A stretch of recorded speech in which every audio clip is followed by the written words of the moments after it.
जय श्री हरि विष्णु। ओम श्री तुलसी नमः। तुलसी देवी माता लक्ष्मी का ही दूसरा रूप है। कार्तिक माह में तुलसी पूजा और देव उठनी 11 पूजा करने से श्री हरि विष्णु के साथ माता लक्ष्मी भी प्रसन्न हो जाती हैं। अगर आपने पूरे महीने कार्तिक के इस पवित्र महीने में तुलसी जी की सेवा नहीं की है तो आप एकादशी से लेकर कार्तिक पूर्णिमा तक घी का एक दीपक जलाकर तुलसी माँ को प्रसन्न कर सकते हैं। ऐसा करने से कभी भी आपके घर में धन धान्य की कमी नहीं होती है और जिस स्थान पर भगवान शालिग्राम जी और तुलसी होती हैं, वहां भगवान श्री हरि साक्षात विराजते हैं और वहीं संपूर्ण तीर्थों साथ लेकर देवी लक्ष्मी भी विराजमान होती हैं। पद्म पुराण के अनुसार जहां शालिग्राम जी रूपी भगवान केशव विराजमान हैं, वहां संपूर्ण देवता, असुर, यक्ष और चौथा भुवन मौजूद हैं। जो शालिग्राम जी के जल से अपना अभिषेक करता है, उसे संपूर्ण स्थानों के तीर्थों के बराबर समस्त यज्ञों के करने के समान फल मिलता है। जब आषाढ़ मास की एकादशी, जिसे देवशयनी एकादशी का नाम दिया जाता है, इस दिन भगवान विष्णु योग निद्रा में लीन हो जाते हैं। सृष्टि के पालन का उत्तरदायित्व महादेव के हाथों में चला जाता है और इस दिन 4 महीने की अवधि को चतुर्मास कहते हैं। और जब भगवान अपनी योग निद्रा से जागते हैं तो उसे देव उठनी एकादशी कहा जाता है और इस दिन चतुर्मास भी समाप्त हो जाता है। भगवान श्री हरि के जागृत होते ही और चतुर्मास समाप्त होते ही सभी रुके मांगलिक कार्यक्रम शुरू हो जाते हैं और देव उठनी एकादशी पर शालिग्राम जी और तुलसी विवाह की परंपरा भी निभाई जाती है। ऐसी मान्यता है कि एक बार श्री कृष्ण की पत्नी सत्यभामा जी को अपने रूप पर अभिमान हुआ। उन्हें यह भी अभिमान था कि अत्यधिक रूपवान होने के कारण श्री कृष्ण उनसे सबसे अत्यधिक प्रेम करते हैं। एक दिन नारद जी कहीं जा रहे थे तो तभी सत्यभामा उनसे टकरा गई और नारद जी से कहा कि अगले जन्म में भगवान श्री कृष्ण ही मेरे पति रूप में प्राप्त हों। जब नारद जी बोले कि अगर इस जन्म में अगर आप अपनी किसी प्रिय वस्तु को दान कर देते हैं तो वो आपको अगले जन्म में जरूर से मिल जाती है, तो आप मुझे भगवान श्री कृष्ण को दान में दे दीजिए तो वे आपको अगले जन्म में जरूर मिल जाएंगे। सत्यभामा जी ने श्री कृष्ण को दान रूप में नारद जी को समर्पित कर दिया। जब नारद जी श्री कृष्ण को लेकर जाने लगे तो अन्य रानियों ने भी नारद जी को रोक लिया और बोले। तब नारद जी बोलते हैं, अगर वे श्री कृष्ण के बराबर सोना, रत्न, जवाहरात दे देंगे तो वे श्री कृष्ण को छोड़ देंगे। तब तराजू के एक पडले में श्री कृष्ण बैठे और दूसरे पडले में सभी रानियां अपने आभूषण चढ़ाने लगी, लेकिन पल्ला हिला भी नहीं। अब तो यह बड़ी लज्जा की बात होने लगी थी। जब यह बात रुक्मणी जी ने सुनी तो तुलसी पूजन करके एक तुलसी की पत्ती वे अपने साथ ले आईं और उस भारी पल्ले पर रख दिया। ऐसा करते ही पल्ला बराबर हो गया और नारद जी तुलसी दल लेकर स्वर्ग को चले गए।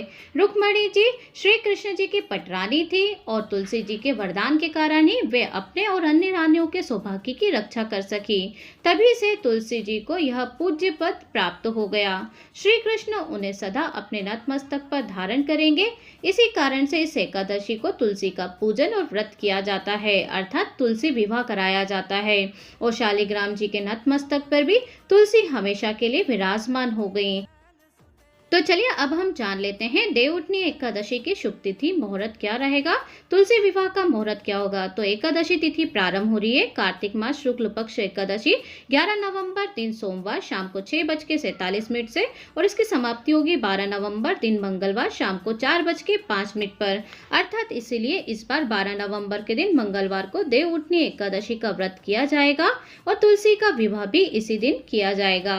हरिवासर के समय कभी भी व्रत नहीं खोला जाता है, लेकिन हरिवासर के समय मंगल लीन माना जाता है, अर्थात मंगल लीन होने के कारण इस समय में आपको भजन कीर्तन करना चाहिए, भगवान का स्मरण करना चाहिए अधिक से अधिक। और हरिवासर का समय जो है वो द्वादशी तिथि लगते ही शुरू हो जाता है। हरिवासर का जो समाप्ति का समय रहेगा 12 नवंबर 2024 दिन मंगलवार को शाम को 9:30 तक, अर्थात इस समय पे हरिवासर का समय समाप्त हो जाएगा और शुरुआत का 5-6 घंटे का जो समय होता है वो हरिवासर का होता है। अगर द्वादशी तिथि सूर्योदय के समय हो तो भूल कर भी इस समय व्रत नहीं खोला जाता है। इस साल व्रत का पारण किया जाएगा 13 अक्टूबर 2024 को सुबह 6:43 से 8:51 तक, अर्थात इस बीच में आपको व्रत का पारण कर लेना चाहिए। वैसे तो एकादशी के दिन पूरा ही दिन शुभ और अबुझ मुहूर्त वाला होता है, लेकिन आप किसी भी समय तुलसी विवाह करा सकते हैं। लेकिन शाम को गोधूली वेला और सूर्यास्त के आसपास का समय जो होता है वो तुलसी विवाह के लिए सर्वोत्तम मुहूर्त माना जाता है। तो अर्थात आपको प्रदोष काल अर्थात शाम के समय में ही तुलसी विवाह कराना चाहिए। तुलसी विवाह का जो समय का शुभ मुहूर्त रहेगा वो है 12 नवंबर दिन मंगलवार को शाम को 5:29 से 7:53 तक। इस मुहूर्त में आप तुलसी विवाह करा सकते हैं। व्रत करने वालों को भी चावल या चावल से बनी हुई किसी भी प्रकार की वस्तु का सेवन इस दिन नहीं करना चाहिए। अन्न का त्याग करना चाहिए और ना ही इस दिन चावल का दान आपको करना चाहिए। हो सके तो फलाहार करके इस व्रत को करना चाहिए। नमक का सेवन करने से हमेशा बचना चाहिए। अगर बहुत ज़्यादा जरूरी है तो आपको इस दिन सेंधा नमक का सेवन करना चाहिए। अब हम जानते हैं कि पारण करने से पहले आपको किस तरीके से भगवान विष्णु को प्रसन्न करने के लिए क्या क्या सामग्री चढ़ाना चाहिए। तो देखिए, पारण करने से पहले आप भगवान विष्णु को मौसमी फल जैसे सिंघाड़ा, गन्ना, मूली, बेर, आंवले और तुलसी की पत्ती का भोग आप लगाएं और उसके बाद उसी को प्रसाद रूप में ग्रहण करके अगले दिन व्रत का पारण करना चाहिए। अब हम जानेंगे कि तुलसी का विवाह आपको किस तरीके से कराना चाहिए। एक पूरा विधि विधान से तुलसी और शालिग्राम जी का आपको इस दिन विवाह कराना चाहिए। तो सर्वप्रथम आप शालिग्राम जी और तुलसी जी को एक वर वधू के रूप में सजा लीजिए अर्थात तैयार कर लीजिए और कोई भी पुरुष सदस्य जो घर का है उन्हें अपनी गोद में शालिग्राम जी को लेकर तुलसी जी के चारों ओर 7 बार परिक्रमा करना चाहिए। इस तरह से विवाह करवाया जाता है और विवाह बहुत ही धूमधाम से किया जाता है। देव उठान एकादशी के दिन शाम के समय भगवान विष्णु का एक विशेष पूजन अर्चन किया जाता है। इसमें खास तरीके से भगवान विष्णु को उठाया जाता है और उठान एकादशी के दिन सुबह की पूजा करने के बाद दोपहर में एक ओखली में गेरू से आप कोई भी चित्र बना लीजिए। फल, मिठाई, सिंघाड़े, ऋतुफल, गन्ना उस स्थान पर रख दीजिए और फिर एक डलिया से उसे ढक दीजिए। यदि आपके पास ओखली नहीं है तो जमीन पर आप गेरू से लीपकर उस पर आटे से चौक पूरकर आकृति बनाकर उस पर एक दिया रखें और उस स्थान पर ऐसी ही सारी मौसमी फल चढ़ाकर जो मैंने आपको बताई हैं वो सारी आपको रखना है। ऊपर से आपको एक परात से अर्थात कोई भी बड़ा बर्तन से उसे ढक दीजिए।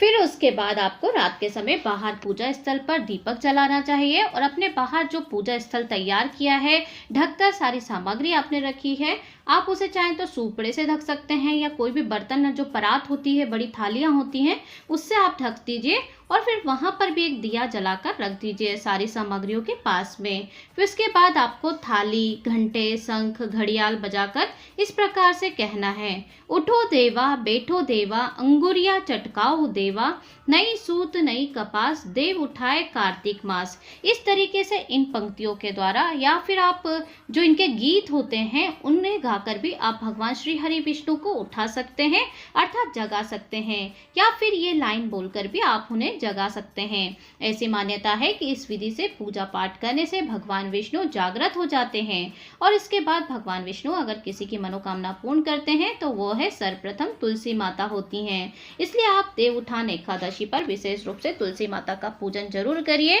पूरे विधि विधान के साथ खुश होकर माता तुलसी को भगवान विष्णु को प्रसन्न करिए। जो लोग किसी कारणवश तुलसी विवाह कराने में असमर्थ हैं, अपने घर पे तुलसी विवाह नहीं करा पा रहे हैं, तो आपके पास में जहाँ पे भी तुलसी विवाह हो रहा है वहां पर आप जरूर शामिल हो जाइए और तुलसी जी को 16 श्रृंगार की सामग्री इस दिन आपको जरूर से अर्पित करना चाहिए।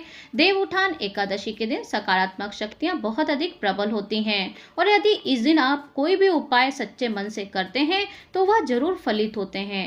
तुलसी विवाह अगर किसी कारणवश आप नहीं भी करवा पा रहे हैं या नहीं कर पा रहे हैं तो इस दिन भगवान विष्णु को केसर, हल्दी और चंदन का तिलक लगाकर 5 पीले पुष्प चढ़ा दीजिए, अर्पित कर दीजिए और सच्चे मन से अपनी जो भी इच्छा है, जो भी प्रार्थना है वो आप करिए।